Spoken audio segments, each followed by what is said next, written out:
more for Coach Knowles. Third row middle, Andy Anders, 11 Warriors. Yeah, it seemed like Jermaine Matthews put some good things on tape when he entered the game. If Denzel wasn't able to go Saturday, are you confident in his ability, and do you expect him to be used in a similar fashion, coming on the field with Jordan and son, Yeah, I'm confident Jermaine. For a true freshman, he's got a lot of guts, he's got a lot of moxie. He's just talented. And he's shown the ability to make plays, so we're confident in putting him in there. I could see a similar situation. Rob Aller, Columbus Dispatch. Ryan Day was just in here talking about he coaches his team hard because it can take it and wants to be coached hard. Have you noticed him being a little more fiery this year, A, and B, do different teams have different personalities like that based on who the leaders are or whatever? Yeah, absolutely. Every team is different, and as coaches, we look for the best way to motivate them, and certainly with veterans, you can get after them a little bit harder, challenge them, and that's what we've been doing in practice. And Coach Day is always fiery since I've known him. He's always very intense and very committed, and he understands practice is what makes us better, particularly iron sharpens iron, so we really try to push them hard in practice. Fourth row middle, Pat Murphy. Jim, 24/7 Sports. I think it was after the Notre Dame game, someone asked you about like a bend, don't break defense, and you kind of pushed back on that pretty quickly. What is wrong with being a bend but don't break defense in your mind, at least for what you guys want to do? I don't know. I just don't like the way it sounds. So how would you describe the change? What would you classify this defense as, given how you've changed, which we've talked about quite a bit? One that prevents points, and that's our job. The stop rate is so important because that's the job of the defense. No matter where you go on the field, you got to prevent points, stop points. 3 seats away, Andy Baxter, Letterman Road. Jim, what stands out about this Penn State offensive line? Would you say that's maybe the biggest test your defensive line will face this season so far? Yeah, Notre Dame was pretty good. Penn State is just as good. They're really big, really veteran players, and so they adjust well, and they can cover you up. Great size. Far left, Whitney Harding, WCMH. Jim, so much of going into the season focuses on preventing explosive plays. Penn State's last in the FBS in explosive plays, but they still score a buku of points. So what is challenging about that kind of an offense that just kind of grinds you out and still puts points on the board? Yeah, and their time of possession is awesome, and I think most red zone plays in the country.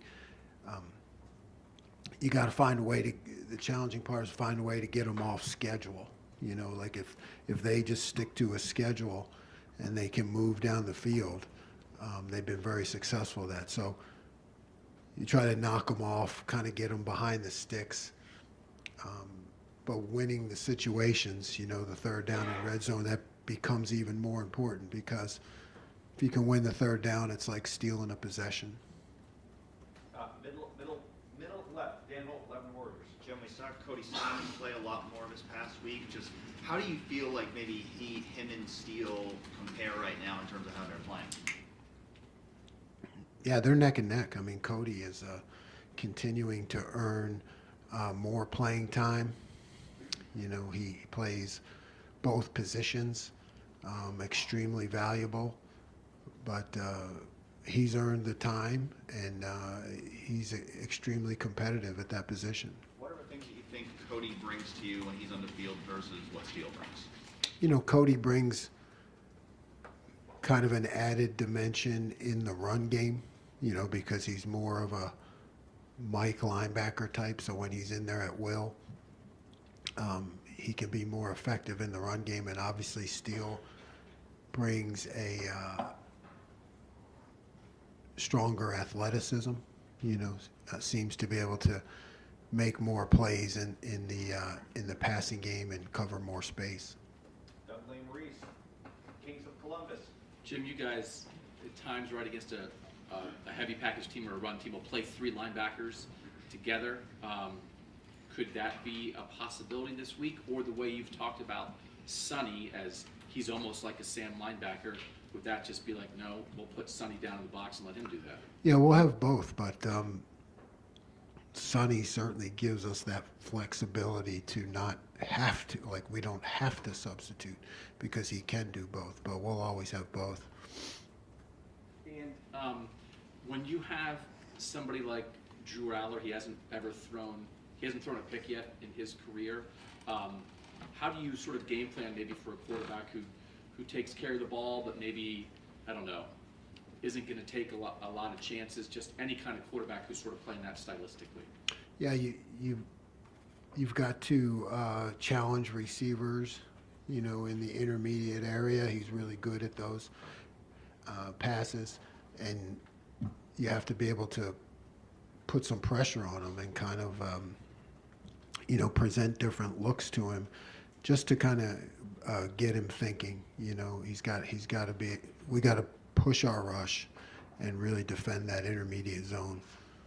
Far right, Nathan Baird, Cleveland.com. I think coming into the season, people would have spoken a lot of respect about Singleton and Allen, their running backs.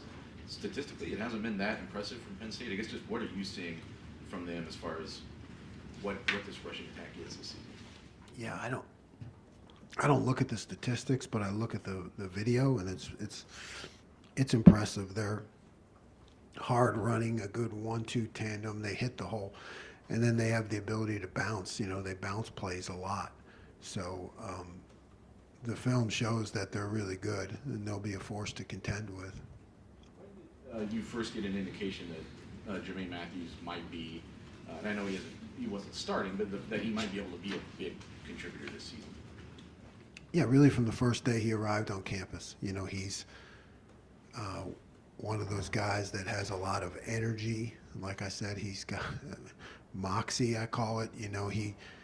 From day one, he was willing to step in there and compete, against some of the best receivers in the country. So when you see a young guy do that, you think he's got a chance.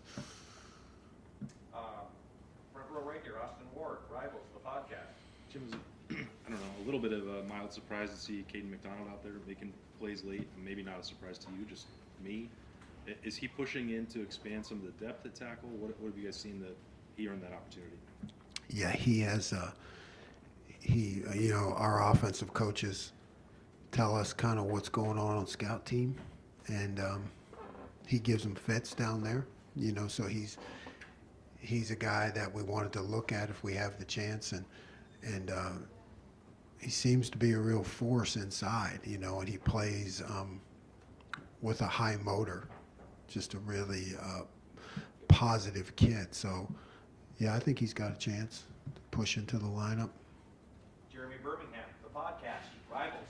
Jim, it's sort of unusual sometimes to see a player do things that, like JT Tuimoloau has used a spin move, I think, this year like 4 times, and every time he does it, it seems like it causes chaos for the quarterback and the offensive line. How much freedom does he have to experiment and do different things, or is it just a matter of in that moment he feels he's going to do that, or is he actively encouraged to not do that? No, we like to let JT play because he's a guy who's going to come up. You've seen him come up with the big plays and the big moments. But there are calls that are different. There are defined rushes and things, and there are other calls where he knows that he can cut it loose, do whatever he wants. Cameron T. Robinson, The Athletic. Jim, kind of going back on Cody and Steele. Coming into this year, you mentioned you wanted to rotate more at linebacker. Is this kind of the snap share that you thought you'd have, or did Cody step up into taking, into forcing your hand a little bit? Yeah, no, this is what I hoped for, and Cody's earned it. So I guess the answer would be both. I mean, I hope to get this, and he's really earned it with what he's done in practice and when he's got his chances in the game. Was it something earlier in the year that you wanted to see more from Cody before you gave him this role? Yeah, I what happens in practice is, the ones get most of the reps. So, we had to keep looking at our own rotation, I guess you would say, to make sure that he got more and more opportunities, in practice. And, he earned it. Joey Kaufman, Columbus Dispatch. Jim, what did you see from Jack Sawyer Saturday for him to get his first sacks of the year? Jack's always been there, man. He's been close. We've faced a lot of quarterbacks that are getting the ball out of their hands quickly, which is good for our defense, but doesn't produce the high sack numbers. So he's been real close, It's just one of those things you knew was going to happen. Bill Rabinowitz, Columbus Dispatch. Another on JT. We all remember what he did against Penn State. Nobody's going to expect anyone to do that again. But what have you seen from I expect him to do it again. What have you seen from him this year in terms of, is he a better player now this year? What have you seen in terms of his growth?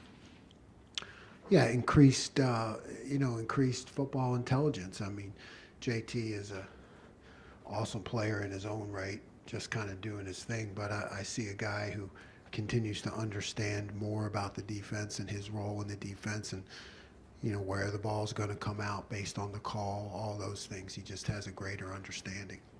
And we know Tyleek's, the things that with him have been consistency and the health. He's showing that this year. Is there anything that's happened kind of behind the scenes that you've seen that has allowed him to become really a dominating player? No, I mean, Tyleek is just, no, it just simply boils down to reps with him, the more reps he gets, the better he gets, so it's just really that staying healthy, like you said. The more practice time he gets and the more chances he gets better. Stephen Means, Nathan, Cleveland.com. Just when Denzel left the game, I think the immediate decision was to put Jermaine out there on that field side, on the boundary side, but then there was times when Davis and Knowles was on that side and Jordan was on that side. Just, I don't even know how much of this you would want to get into, but in your scheme, what are the expectations for a guy playing field versus boundary corner? More isolation to the boundary, more press to the boundary, more help to the field with the big space and the time and distance kind of factor. So just things happen a lot faster into the boundary. What about Jermaine and Davis's skill sets make them fit at that boundary spot? Davison is long, he's aggressive against the run, what you see a lot, what you get, he's got to participate more in that into the boundary. And Jermaine is just, he got moxie, you know what I mean? Yes, said it like 3 times. He's just a guy you can, is going to compete, in those one-on-one situations. So he's a guy you can put pressure on. Do you need that moxie dog mentality to play that boundary position? Yes. Steve Hellweg, 24/7 Sports. Yeah, Coach, I want to ask you, Purdue had 8 plays on their first possession, missed the field goal. Then the next 3 possessions in a row, you got 3 and out, and had a batted pass and a sack in there to kind of force the punt. It just felt, watching it, that Purdue, both offense and defense, got demoralized as that half went on and just were nowhere near as effective after that. How important was that to make those kind of negative plays and the value of just getting 3 and out and get the ball back? Field position, all of it for your team. Yeah, it's everything really. I mean, to be able to deliver the ball back to the offense, that's our job, as quickly as possible without points. So, and I think there's a lot of momentum. I try to, there's, like you said, there's a lot of momentum, for the team, fans, whatever, guys on the sideline. When the defense is producing like that, everybody feels better. And I don't discount that because, it just creates momentum. Tim May, Letterman Row on 3. Tim May Show. Thank you, Jerry. You like to use the word moxie. Does Tyleek Williams have moxie? I mean, what sets him apart right now of what he's actually physically doing on the field? Because it seems like every week he seems to be even more of a factor. Yeah, I'd say he definitely has moxie. He's got that, like, never gets down, really positive attitude, and combined with athleticism. I mean, that's the biggest thing I'd say about Tyler. It's athleticism. Like, he strong at the point of attack, yes, but I'd say his real strength is being able to get off of blocks. Yeah, step around, move around, stunt, use his hands. I mean, that's his real strength. And one other thing, these guys, the best defense I think they've gone against, maybe you might disagree, was Iowa this year. They threw the ball 43 times in that game. I mean, they're capable of lining up and just dinking and dunking, right? I mean, how do you prep for a team like that that's known kind of with those running backs, and yet Aller, and like Whitney was asking earlier, they haven't really cut him loose yet. I'm talking about throwing the ball deep. Just what's going on in your mind right now, like whirlwind kind of thing? Yeah. Stop everything. Prepare for everything. Stop everything. Have answers for everything. Yeah, that's basically it. But it shows they got faith in Aller. That Oh yeah, yes, yes, yes. He's talented. He makes good decisions. I think they feel like they have a full complement of offense, and we need to have a full complement of defense. Got time for 2 more questioners. Tony Girdman, Buckeye Huddle. Jim, how valuable has Jordan Hancock been to this defense, and how much relief has he given you at that nickel position? Yeah, he's, the versatility, and I guess the fact that he embraced it. He embraced the move into nickel, and then you saw us being able to put him back to corner. So that's not as easy as it looks. Nickel position involves a lot of different matchups, different routes, different fits in the coverage. So really, it started with his willingness. He just wanted to learn and embraced it, and yeah, it's given us a lot of confidence, I guess, to be able to move him back and forth. And then, is there a little part of you that is upset that Jermaine Matthews is not from Philly? I never thought of it that way, but yeah, I mean, I never thought of it that way. But he's got that Philly kind of attitude. Go Phils, by the way. I see the hat. On our way to another World Series, right? That's right. Actually, Bill Landis from the Broad Street Bully Tin gets the last question. Is that paper still in existence? I think it's gone, isn't it? I used to deliver the bulletin when I was 4th grade. The rate at which Tyleek is batting down passes at the line, is that just him being an athlete, or are you calling things to try to keep him in some of those I wish I was calling. Yeah. Hey, call that bat down pass play. No. That is strictly Tyleek being an athlete. I think we had 3 last game. It's amazing, and what an effective factor for the defense. I think one time we busted a coverage. There was a guy standing wide open for the first down, and he batted it down. So that's invaluable. And just thinking about Jordan Hancock and Sonny Styles, I know you've talked about one of the streamlined things with Sonny. Is there any part of you that is hopeful that maybe you can get to the point where those two can play together, or is that not something you want to overload Sonny with? Yeah, I think that would. I think it's a possibility. But yeah, I just go back to you have to pick and choose your moments because they're both making really good progress. So it's always that balance of how much to overload them with and how much just to let them play.